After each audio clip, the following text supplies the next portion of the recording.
Welcome back to my YouTube channel. Make sure to like and subscribe to the channel for more interesting stories like these. Now, let's get into today's story video. Ada for paying for one daughter's extras, but not the others. Kate and Amy, my husband, 50 male, and I, 48 female, have twin children, 17 female. Academically, both of our girls excel. They have a full license and sometimes drive one of our vehicles. We are lucky to be financially secure. The problem is that our parenting philosophy for the girls is that while they are still in high school and live at home, we will definitely support them financially and pay for their extracurriculars, but they are both old enough to have after-school jobs and pay for what we term their extras. Amy has always had a strong interest in sports.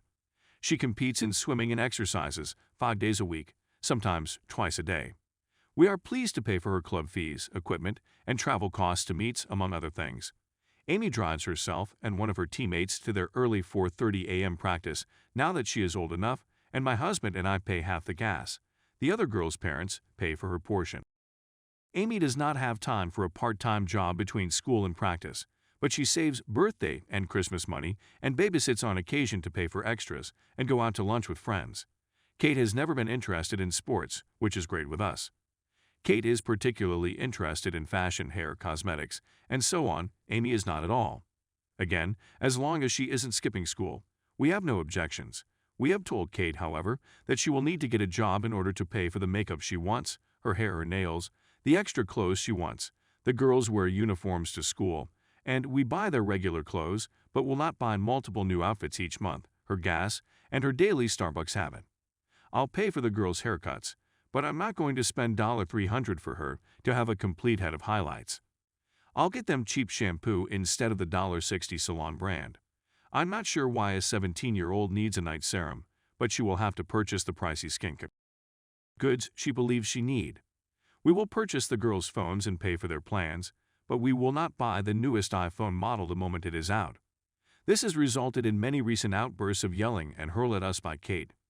My husband and I have been accused of partiality, since we pay for Amy's swimming extras, but not hers. She sees her friends' parents paying for everything and believes we should as well since we have the means. She also believes that we should spend the same amount of money on both daughters each month.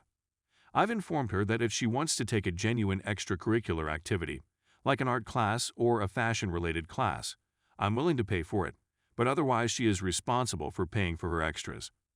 My sister believes that since we can afford all of these things, we should, but our belief is that we want them to learn to be financially responsible and save for things they desire. I'm sorry because I want them to feel like separate but equally cherished people. Ada? Update. Last weekend, after reading all the comments here, my husband and I got down and spoke about it. We decided to reimburse the cost of one of their luxury things, since many appear to confuse extras with extracurriculars, up to $50 each month. They are plainly permitted to save and roll over this $50 to the next month, e.g., if they desire an item or service costing $100 or $150, they must prepare appropriately. We will also cover petrol up to a certain amount.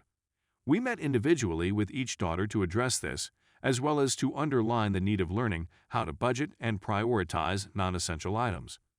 We reminded them that if they are not enrolled in a degree/diploma program or an apprenticeship when they graduate from high school, they would be compelled to find work.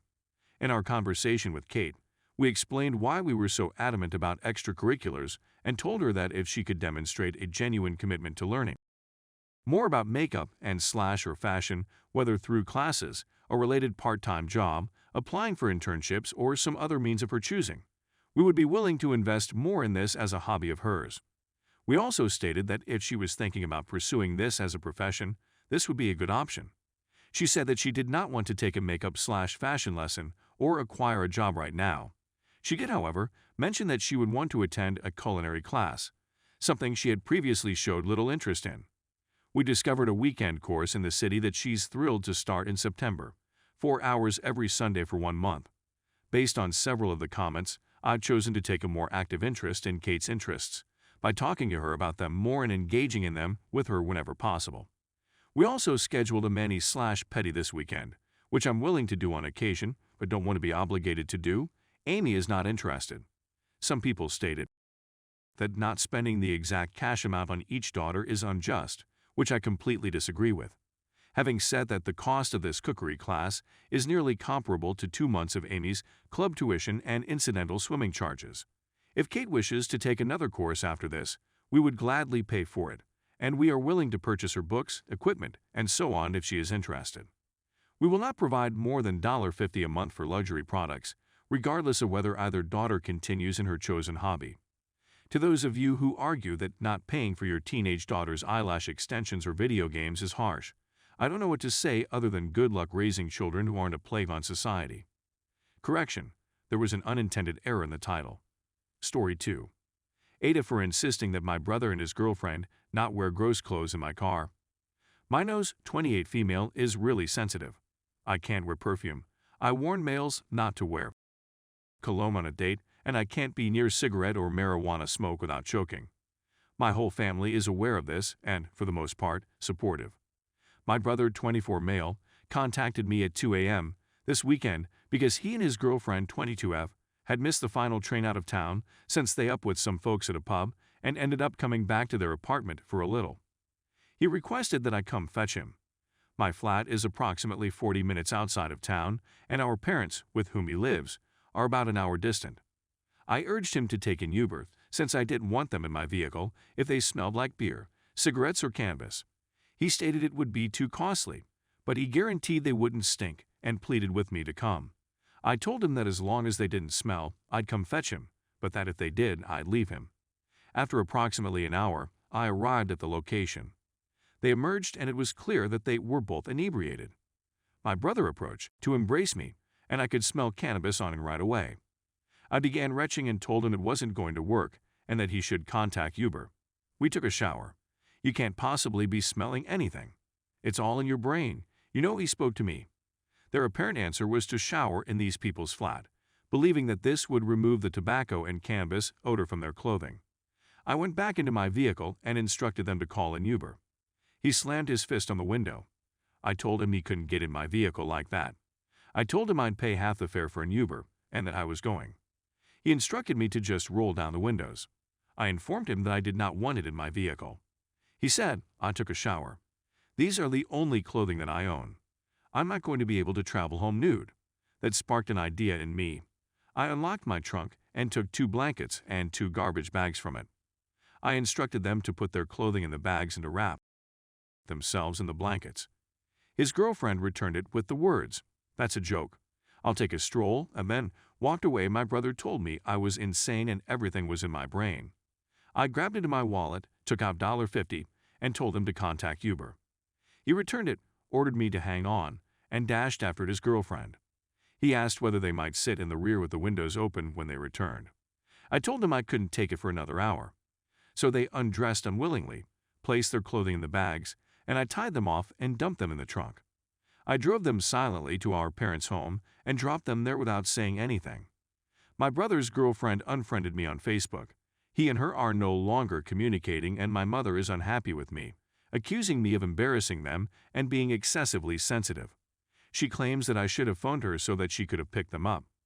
My mother goes to bed at 9, so I doubt she would have been pleased. I'm sorry I made that condition, but I wouldn't have been able to bear being in my vehicle otherwise. Edit. I was requested to include some information in my post that I responded to in the comments. My sensitivity to scent is quite strong. I retch, gag, vomit, my eyes flood, and my stomach churns. I suffer headaches, my heart beats, and I get chills that exacerbate everything else. With that stink in my vehicle, I couldn't have drove home. We would not have been safe in such situation. Everyone who voted for me to be the a-hole seemed to believe that I pushed this girl to remove her clothing in order to punish or humiliate her. There was no part of me that appreciated having to ask my brother to remove his clothing in order to get into my automobile. I didn't have a grin on my face, and I apologized for being so sensitive to fragrance. I pushed for the Uber, even offering to pay for the most of it. It would have cost them $6.65 to go home. They didn't want to get into an Uber in those state. I was mortified to ask them to undress, but there was no way I could spend an hour in the van with them in those clothing. I didn't tell them to strip nude. I instructed them to put their clothing in the bag. They moved behind the vehicle, and I stood with my back to them, maintaining my distance. My brother gave me the bags, which I wrapped up and tossed in the trunk without scrutinizing. The covers were large enough that all you could see was that both were barefoot and had stripped off their shirts and slacks. I'm not sure whether they were still wearing their underpants or if they were nude below. Any private information was protected. Update. So, my brother's girlfriend contacted me saying she wanted to meet up with me to drop off the blanket. I retrieved the bags from my trunk and gave them to them when I dropped them there. I didn't ask for the blankets back, since I wasn't sure if they were wearing anything below, and I really just wanted to go to bed. It was about 4:30 a.m. at this time. She came over to my place, laughed about having to undress to get in, and gave me my blanket back. She described it as extremely silky and cozy, and apologized for not returning it that night since she was pretty buck naked beneath it. She cleaned it with unscented detergent.